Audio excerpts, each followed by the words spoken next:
watching Reality Debrief. I'm your host, Megan. And I'm your host, Julia.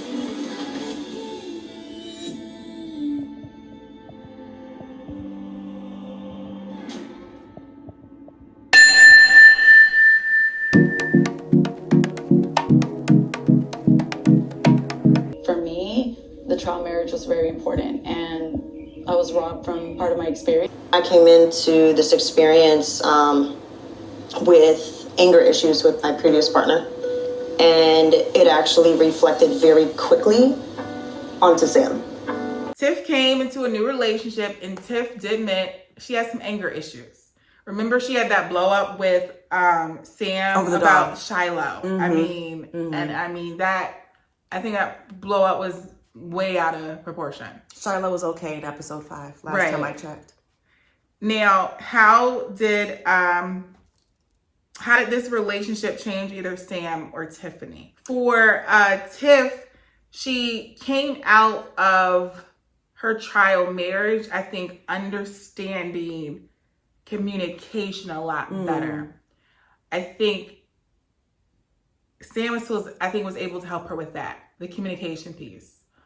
What do you think? Yeah, and I think that Tiff was able to be more of a listener and more observant and not come across as so argumentative and raising her voice and becoming confrontational.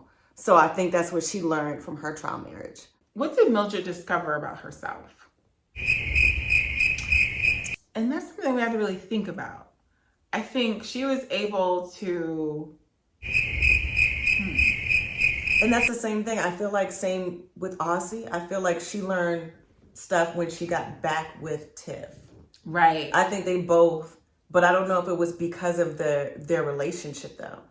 Because of their trial marriage? Their trial marriage. I don't think it was because of I don't know, because even once they got back, they still had some of their old behaviors. Yeah. I think their trial marriage put up a mirror to something they had to work on. Yeah. There was something, the trial marriage, I think, stirred up something. Mm-hmm. It stirred up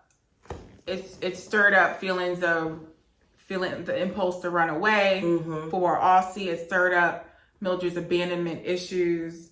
And hey, I'm going to just leave or call it off because that's what I'm used to people leaving. It's addressing the issues. I think that's what it was, finding the root of their problem and their behavior.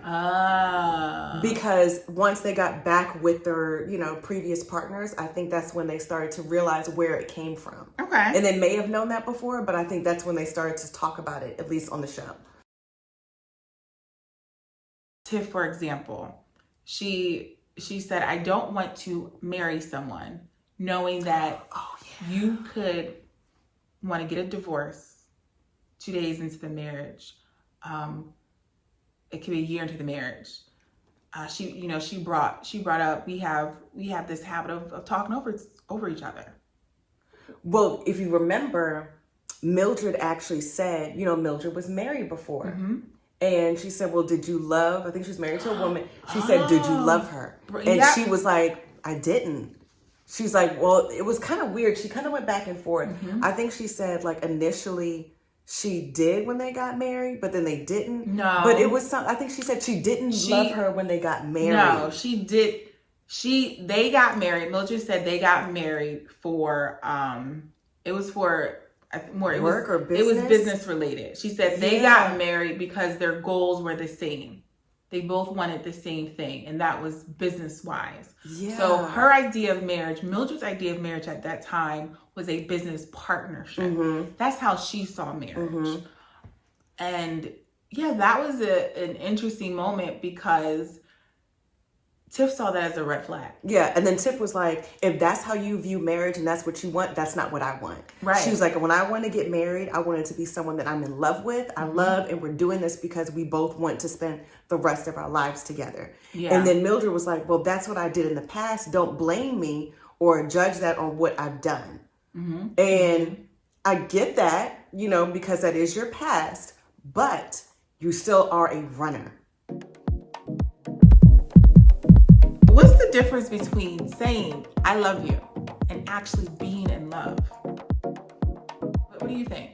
I think being in love is like heightened, like when you say you love somebody, you may tell your friends that you love them. Okay. You love your family, so that's a different kind of love.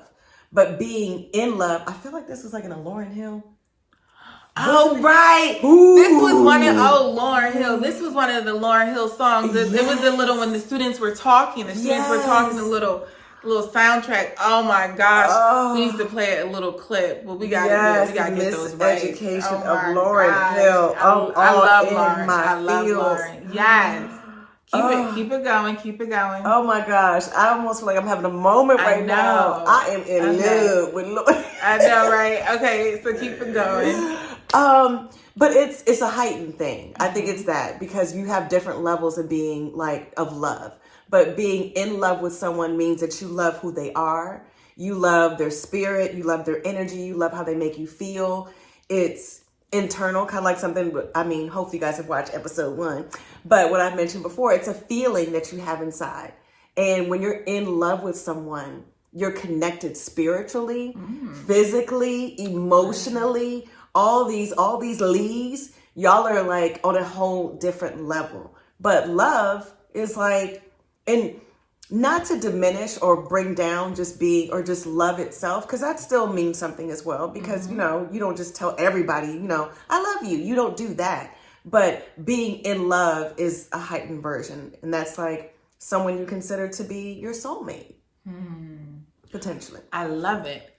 Being in love is an action. Telling someone I love you, that's just verbiage. And something I've noticed over time in America, people use I love you loosely. I've heard it on the radio. I've heard a radio personality can tell a listener, we love you. You can say I love you to a romantic partner, but you can say that to a dog. You can say that to your friend, seriously. So that verbiage can be used more loosely. But to be in love is an action. And you have to show that behavior through, different ways. And like Megan said, building off the different ways you connect with each other is being in love. You can connect spiritually, emotionally, dialogically, or through conversation. You can connect intellectually. Some people need that. You can connect creatively. I think I would just adore that in a partner. So the ways that you connect with your partner shows that you are in love. And then I think the ability for a marriage to last, over time, 25 years, 30 years, 50 years, that's in love. And Megan and I think we both have seen that type of love, long standing, like old love, real love. That's being in love, through thick and thin, through death do us part. You love all about the person, the good, the bad habits, the flaws. And if a person were to get injured, physically maimed, now they may be bedridden or in a wheelchair, you stick by that person. They could lose their job. They're not bringing in the same money. You stick by that person. That is in love. I think a lot of people have lost being in love today. It's just so easy to throw in the towel. Yeah. Oh, I'm done. Yeah. It's a lease. I leased another It's car. a lease. Going back to what Papa said, we lease cars. I don't think we should lease people. I like that. Ooh, Papa, we lease cars. I don't think should we lease people. And I like what you said earlier. Like what you said was, oh gosh, I was trying to remember. You said, and being in love is an action. Yeah. Right. And there are different acts of service, different acts of love. With the 5 love languages, people express their love differently. So I think we should be mindful of that. To be in love, it's not verbiage. It's not lip service. In love is an action. And I think through action is longevity. There has to be longevity to be in love.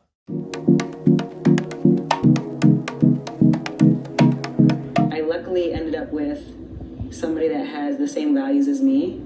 When I think about my future, Xander has shown in the 3 weeks that we've been together that she can absolutely be that future. Something that Yoli actually mentioned in, I think it was when she was with Mal's friend or something, I think Alicia, and said that they talked about, I want to say it was that kids? They talked about, their finances. Well, yeah, kids. Oh. Because she said, did you guys talk about it? And she was like, oh no, we talked about like in vitro and how, and she showed me her finances. And I was like, what? She was shocked because she said, you didn't tell me that. She's like, you didn't tell me that. Yeah. So she was like, oh, you actually legit saw her bank account, her money, and how she had that allocated for that. Mm-hmm. So it's like they went into it. Like they went to those, the real nitty gritty of getting into a relationship. Yeah. So I think the trial marriage for Yoli and Xander, it forced them to be reminded of what they wanted in their future. Mm-hmm. I think the change was more so a reassess. Mm-hmm. She's hell-bent on children, wanting a family. Mm-hmm. And Yoli too. Mm-hmm. The fact that she's going to ask her trial wife about her finances and Xander shows her. I mean, I think they're both pretty serious about what they want right now for their future. And it's kids. It's kids. The change, I don't think, was internal. Yoli was reminded of how quick she falls for someone because she said that to Xander. Mm-hmm. And it scares her just how easily and quickly she can fall in love. And Mal knows that about Yoli. Mal, I think, was reminded of how much she loves Yoli. Mm-hmm. Now, Mal said, I luckily ended up with somebody that has the same values as me. Just align super, super easy. Mm-hmm. And Lexi said, Mal was the perfect, only choice that would be right for me in this experience. Mm-hmm. So I think Mal and Lexi use their trial marriage as an experience. Mm-hmm. An experience that reminded them of, you know what, this is what I want. Mal still wants Yoli. Mm-hmm. Lexi still wants Ray. Mm-hmm. But Mal and Lexi actually, I think, in some ways, they are right for each other. Yeah, I do too. I was kind of shocked that once they actually, when they went back, I thought that Mal and Lexi were going to, maybe tell their partners and say, I want the other person. But I was shocked that they didn't, because they were our strongest couple. I mean, I thought initially, they were, one of our strong ones to, stick it out. I don't know if I would have predicted that, because when Lexi made that comment about, I think you're my soulmate, I saw this look of fear a little on Mal's face. Mm-hmm. And I think Mal has history with Yoli, which is why she's not so gung-ho to say deuces and just leave. Yeah. Mm-hmm. I think that's a wild card. Mm-hmm. Mal actually choosing Lexi is a wild card. And I don't even know if Mal would choose Lexi by default if Yoli chose Xander. I don't know. This is a tough one. Yeah.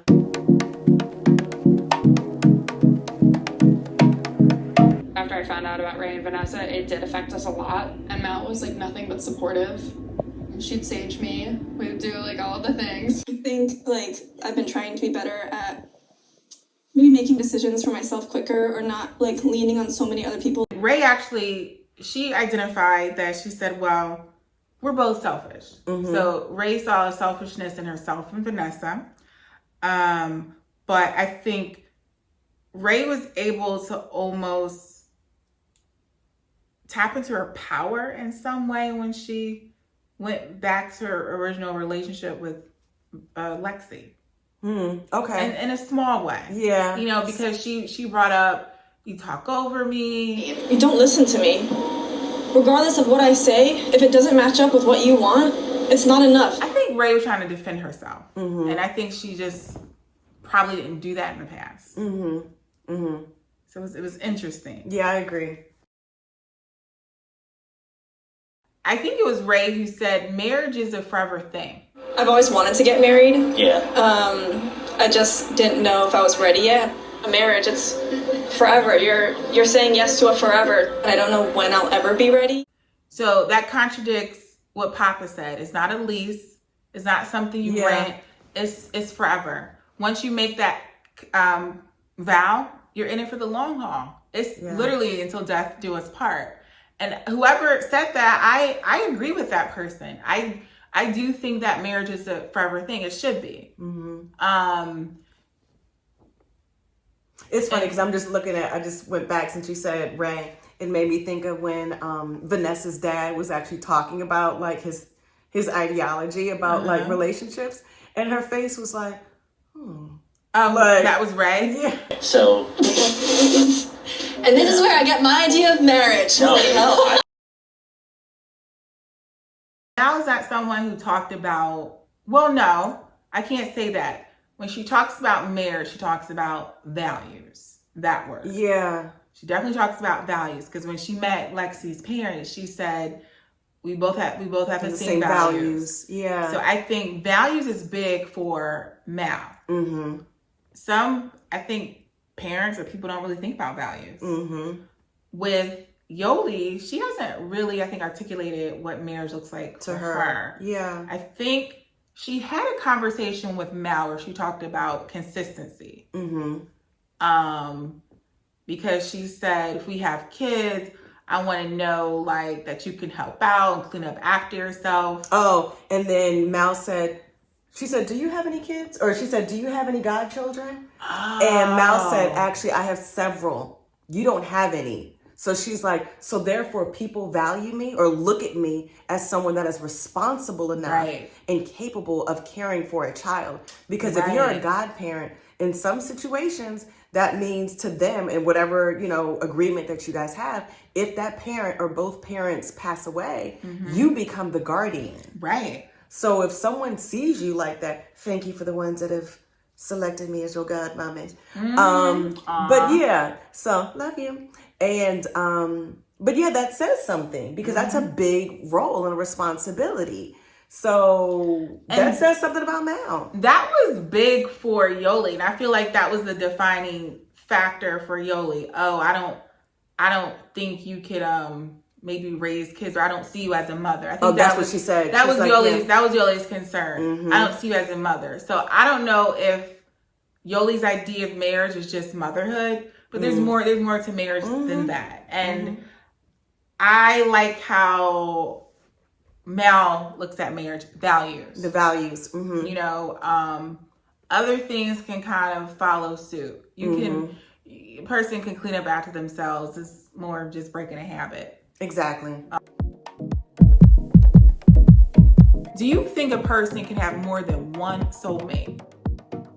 This question was discussed by Lexi and Mal, remember? Because Lexi said that Mal was her soulmate. Her soulmate. And I don't know who asked who the question. I don't know if Mal asked Vanessa the question. I don't know if Mal asked, Lexi the question, or if Lexi asked Mal if you believe you can have more than one soulmate. I think it was Lexi that brought it up. Okay. Because after Lexi told Mal and said, "You're my soulmate," and Mal was like, right. Who? She was like, who are you talking to, girl? I mean, we cool, we vibe, and I love this trial marriage. I think you're the perfect person for me to do this experience with. But she was like, is there somebody else in the room? She didn't do that, but I know she was probably thinking that. And I think that Lexi was also trying to insinuate that she has another soulmate, or she has had one. Maybe she was implying that it was Ray as well. But I personally believe that you can have more than one soulmate. I think there's over 1 billion people in the world. So I think that you're very blessed and fortunate enough to find one. But if you can find your like let's say for whatever reason that does not work out, I will speak for myself. I have said that, and I have. So I would like to meet my second soulmate or be able to have that. So I think that when you have that experience where you meet or encounter more than one soulmate, I think it's very possible for that to happen, you know? So I agree. Yeah. It's very likely to fall in love And to fall in love on a soul level, to have that soul bond, really is what having a soulmate is. And I do agree that you can have more than one soulmate before you leave this earth. And maybe that will be considered lucky. Like if you're able to have more than one soulmate before you leave this earth, that's a beautiful thing. But people who have been in multiple relationships, the love they have for that person is different. And some people are in relationships and they don't love that person, or they don't connect with them in a way where they would consider them a soulmate.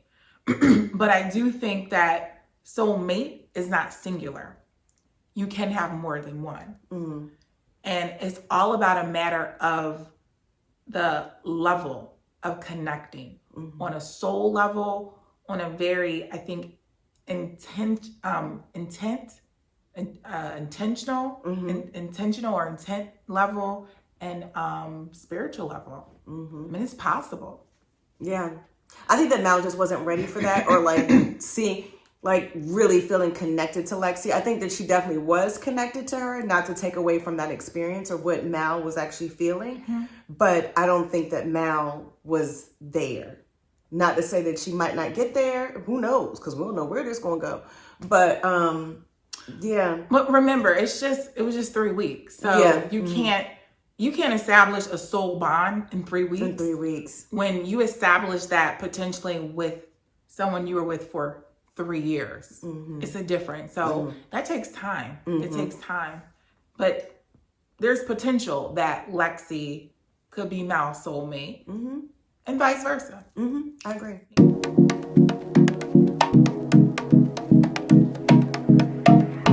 I know Sam's been working on the ability to speak up. I had this ability of talking through things, and so it was about us learning how to set our boundaries. It started off really well, and then that last week, I pulled out. It just didn't feel safe for me. Now, Sam said, quote, it was a roller coaster, okay? It was a roller coaster for her. I'd say for Sam, Sam actually was able to find her voice and speak up. And she didn't put away her emotions and was able to articulate and tell Ozzy, how she feels. And I think that's a good thing. I think that everybody should be able to speak up and be their own advocate. And if you feel something or have an issue, speak up. So I'm glad that Sam found her voice. Right. I agree. Sam said that she used to be an enabler before being in this trial marriage with Tiff. Before being in a trial marriage with Tiff, Sam was an enabler with Aussie. She was able to come out and you know what? No, I'm not gonna let Aussie kind of run over me like she used to. I'm gonna speak up. So it gave her the power of her voice back. Aussie, I don't think she learned too much from Mildred. I think when she got back to Sam, she was still working through it. She was raw. Yeah. I think being with Mildred helped to put a spotlight on how much she runs away. She's a runner. She's avoidant. And that's for our runner segment. But it put a spotlight, it put a magnifying glass on something that Sam needs to work on. I'm sorry, Austin needs to work on. I don't think she knows how. She doesn't have the tools. For Sam, it's not, her idea of marriage, I think, is the opposite of running. I don't know what word you call that. I think she wants a stable, happy, healthy relationship that is long-term. And I think Aussie wants that, but I don't think she knows, she hasn't seen, I don't know if her parents I think her parents are still together. Sam's parents? No, Aussie's parents. I don't think she mentioned if they were divorced. Okay, so let's say they are together, but that's not the dynamic that she would want. I think she does want a stable relationship as well.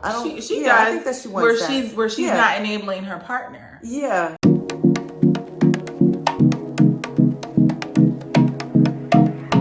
The only thing I want is to have my own family and to build upon that and have this like great foundation. People just offer me so much unconditional love, and I only through Ray realized that like I never felt like I deserved it, and that's why I was always just like push away the permanency or the long-term commitment. This was an interesting couple because Vanessa told her father that she thinks she went through a period of self-discovery. Certainly, I guess what I'm hearing is Xander progressed more with a self-analysis and really trying to figure out what do I want and what's going to make me happy. The father, Vanessa's father, made a comment, oh, it sounds like you went through a period of self-discovery. Yeah. So I disagree with that. Okay. I feel like I did that just the same. Okay.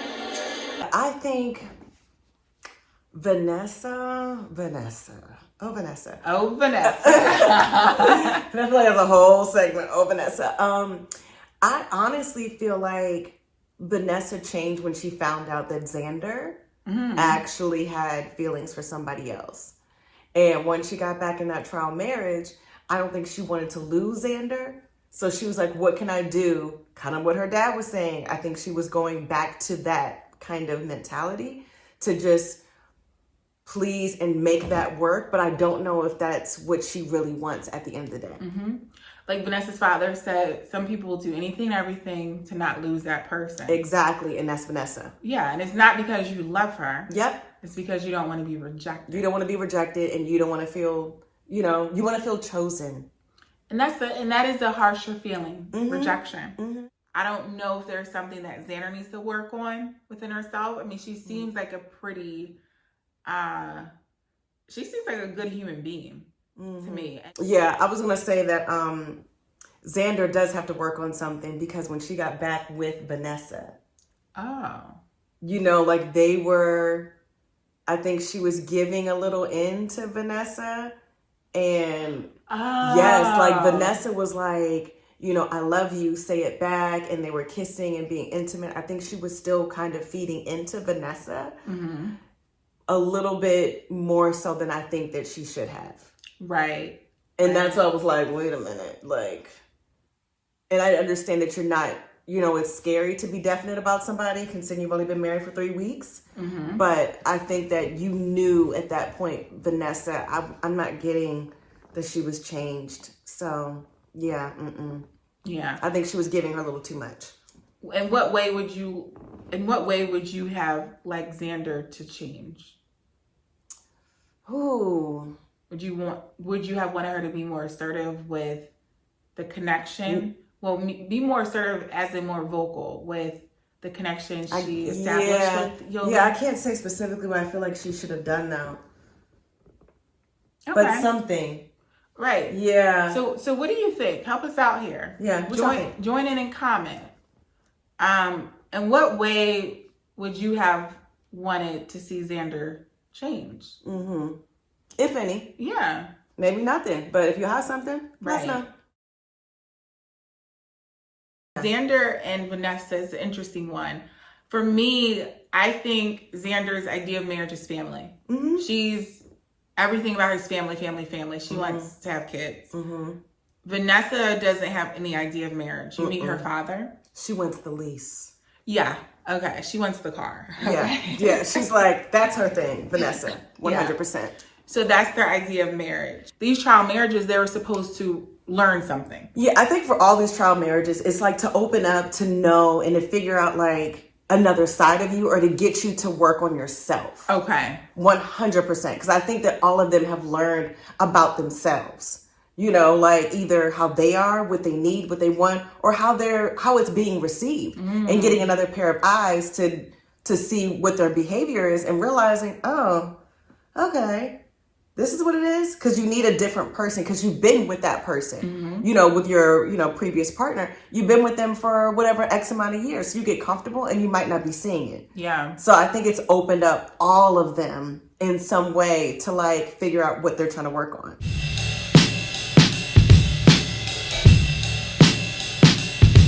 There were about 3 people who met someone's wife. We are going to talk about Lexi's parents first. Lexi's parents, her mom and her dad, met Mal. Mm-hmm. So how do you think their encounter went? It's interesting because I realized that the mom was doing the most, like the majority of the talking. I was wondering, and I was like, okay, I'm looking at him, the dad, and trying to figure out like what is like. I'm trying to read him. Mm-hmm. I was like, how does he feel? Is he where is his mind? Mm-hmm. But I felt like they were both authentic and grounded in who they are. Okay, and they have their own, experiences and thoughts, but they were still both very loving and supportive.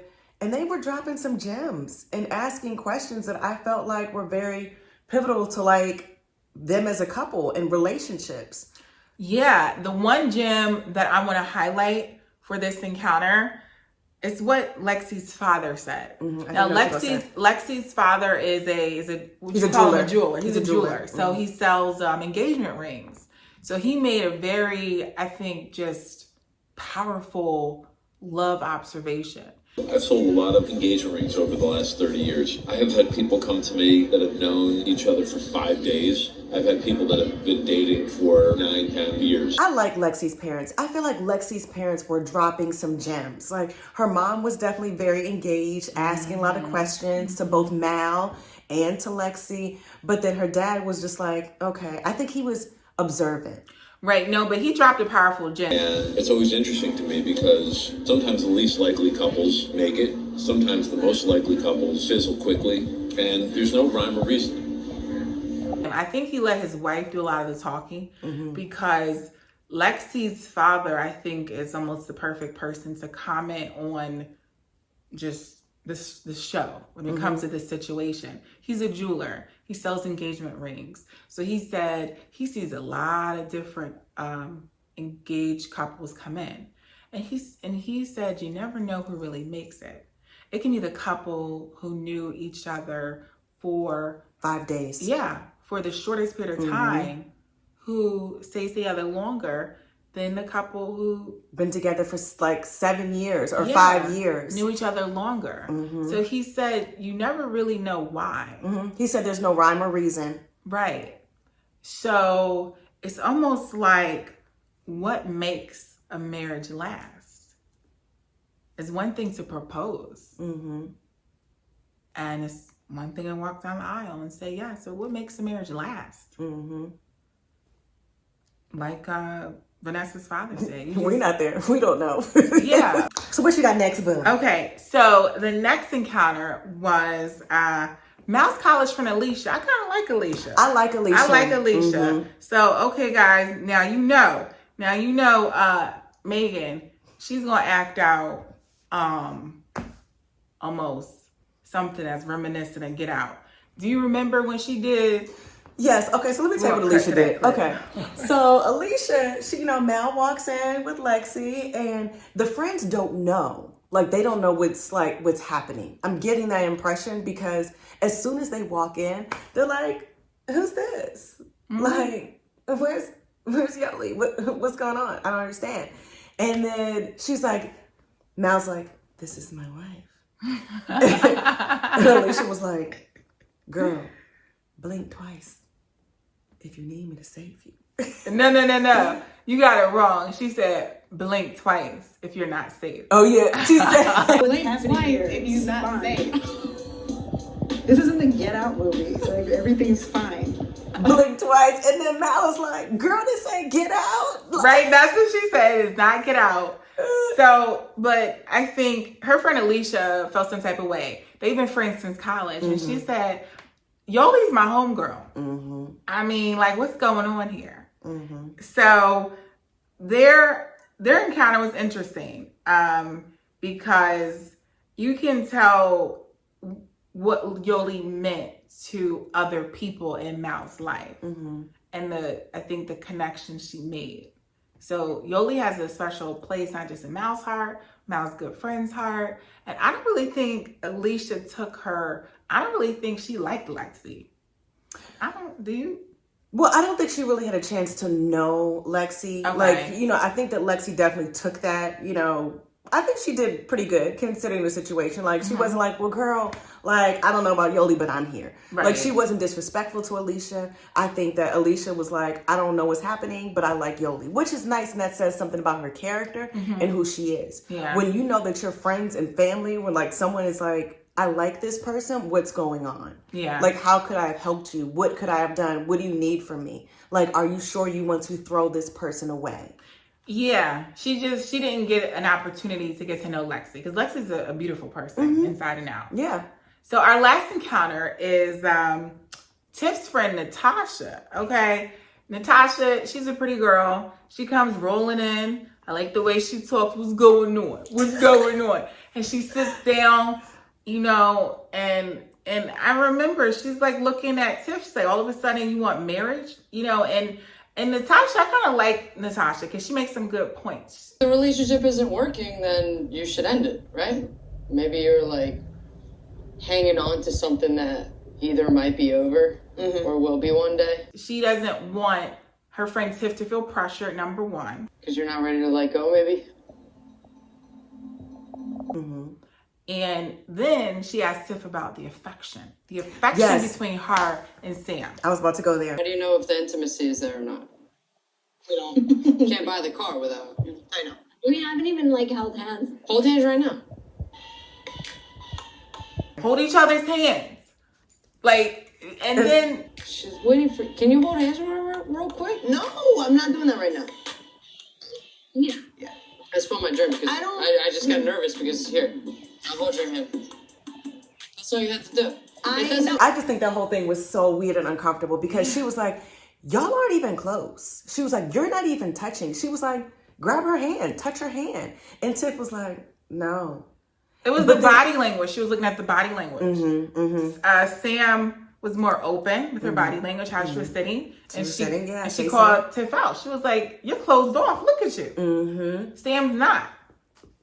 And then she was like, look, I'll hold her hand. I know, right? She's like, nothing's happening. Like, it's okay. Yeah. Oh, no. And tell him about the assignment. Natasha gave him an assignment. Oh, so she was like, okay, when y'all get back, she was like, touch her.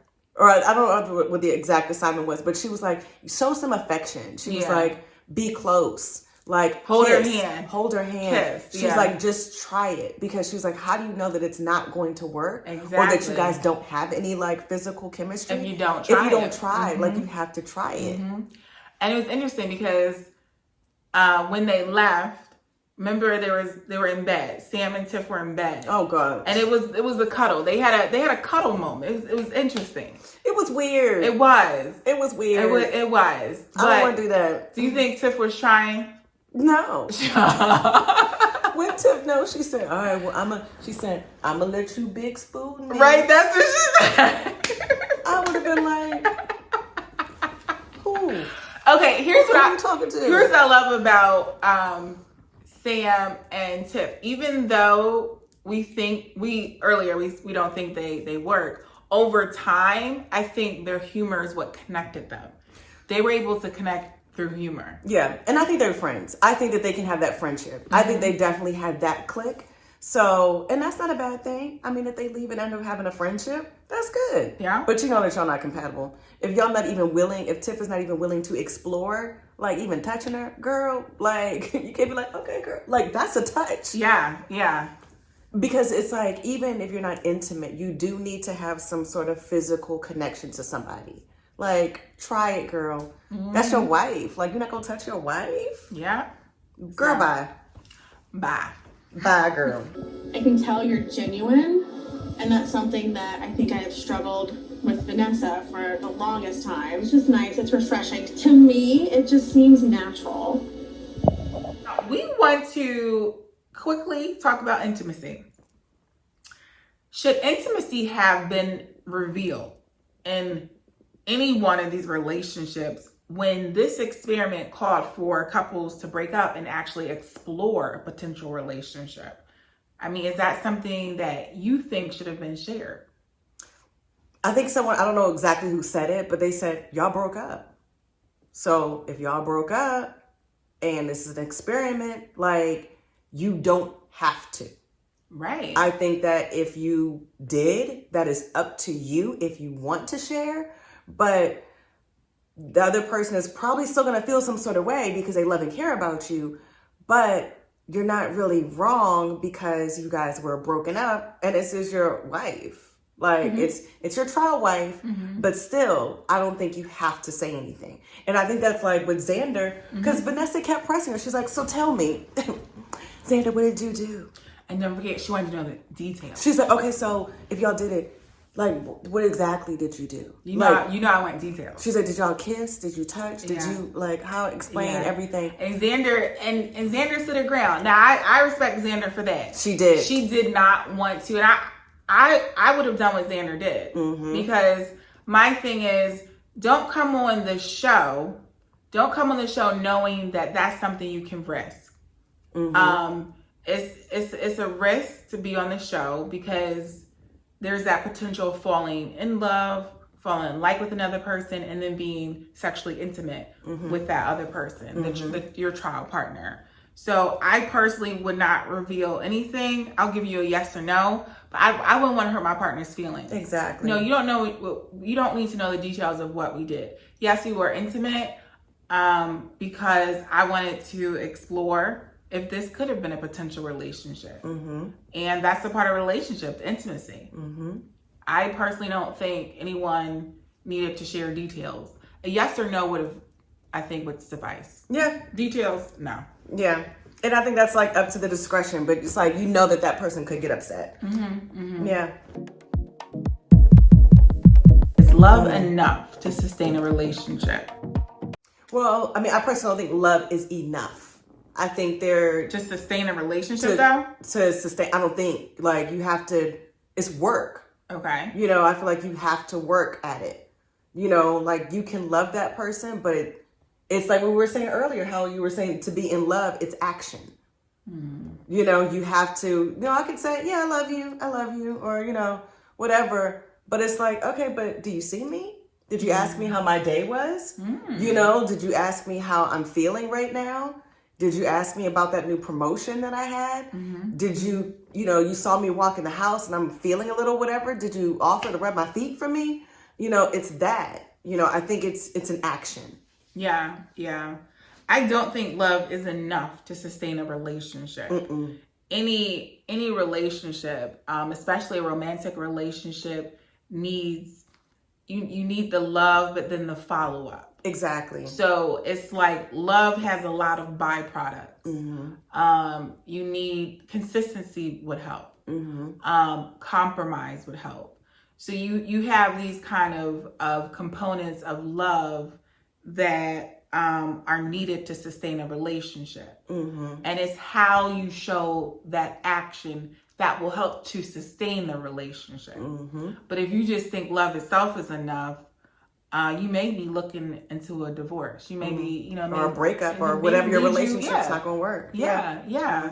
So remember that love has many components, and you have to honor them and water them and work on them. I think the relationship between Yoli and Mal, it teaches us that yes, you can be in love with more than one person when you are committed to somebody else. Yeah, you're committed to somebody else, or you're married. But I think it also teaches us about the power of love and autonomy and just decision making. Love is powerful. It is. And I think when you open your heart up to more than one person and you are in a committed relationship, it makes things very just sticky. It can make things difficult. And that's where Yoli got herself into. Yeah. It was Yoli who issued the ultimatum. You did that knowing you fall hard. You fall hard in love. And you do it quickly, and you decided to come on the show. So Mal knew that, and she said it. She knew there's a potential of that happening. Yeah. So it's almost like you're setting yourself up for almost not a good outcome.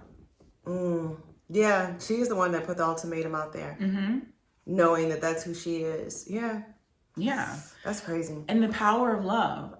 The power of love should not end up in an ultimatum. I do want to hear that song too.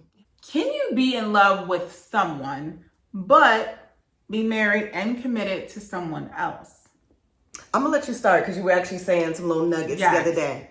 Can you be in love with someone, but be married or committed to someone else? I'm going to say this first.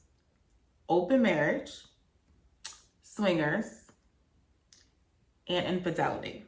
Mm-hmm. Those are all examples of someone who is married or committed to their partner. And there's that potential of falling in love with someone else. Mm-hmm. Open marriage can get sticky. Mm-hmm.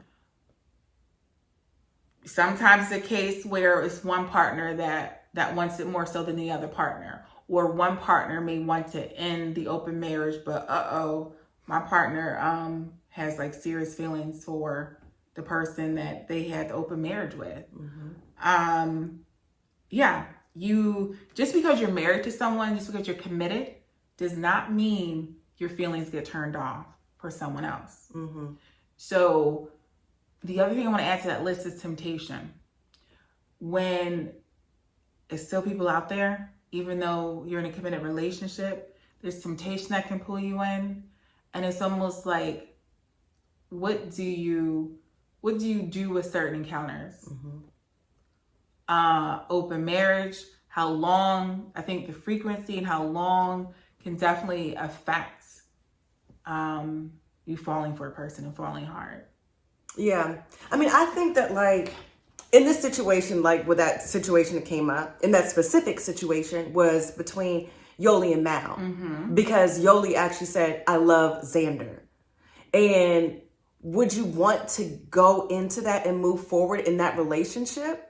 Like what you're saying, those situations, it's like infidelity, right? You've made that commitment and then something happens. Or you're going with an open marriage. Like you both know that mm-hmm. that's the mindset. Mm-hmm. But I don't know for me personally, if my partner says, I love somebody else, I wouldn't want to marry you now. If you're telling me that at the beginning, okay. I wouldn't want to propose in that situation. There's a difference. That's a big difference. Yeah, that's what I'm saying. Because like in that, like that's a different situation. But in theirs, you need to work on that.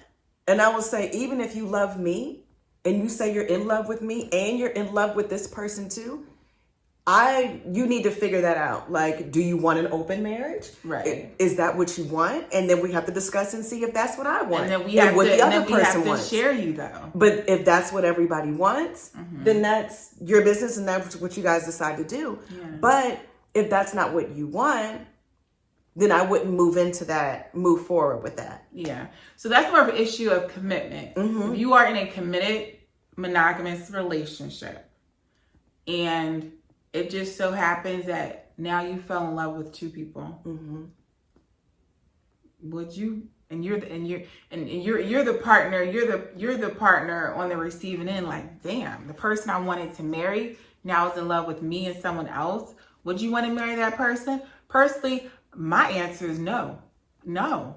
Yeah. I want to know that I'm that person's world. Mm-hmm. They love me and only me, not somebody else. Mm-hmm. Because of an experiment, because of a show, because of temptation, anything. Mm-hmm. Like, agreed. Yeah. What is your idea of marriage? Mm-hmm. What does marriage look like to you? We have a backstory connected to marriage. I'm not going to tell you which one.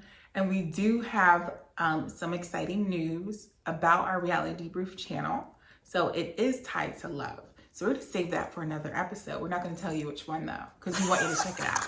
All of them. All the episodes. All the episodes. But don't forget to click, like, and subscribe to our channel so we can see you and stay connected and you guys are updated on all the things that we're doing. Stay tuned until next time on Reality Debrief. Bye. Wait. Bye by myself. How's she gonna leave me hanging? That should be a blooper. That's I was ready. That's a whole blooper right there. I was like, that's a whole blooper. Stay tuned until next time on Reality Debrief. Love y'all. Bye. how do you define love? And that was a question I remember I saw in this movie. And love, for this screenwriter, love was something that was complex. It's not just one thing. It is a multitude of actions, if you will, a multitude of words. Love is sacrifice. Love is compromise. Love is a lot. And love is peace. Love is happiness. Love is funny. Love is healthy. And it's interesting because some people are conditioned to learn unhealthy forms of love, abusive love. It could be physical abuse, emotional abuse. And I've witnessed that with someone. And it's like, how can you say you love that person? So some people have to be taught what is not just love. I'm gonna put in healthy. What is healthy love? So how would you define healthy love? I'm gonna ask you that. Our reality reframe. What is healthy love? How would you define it?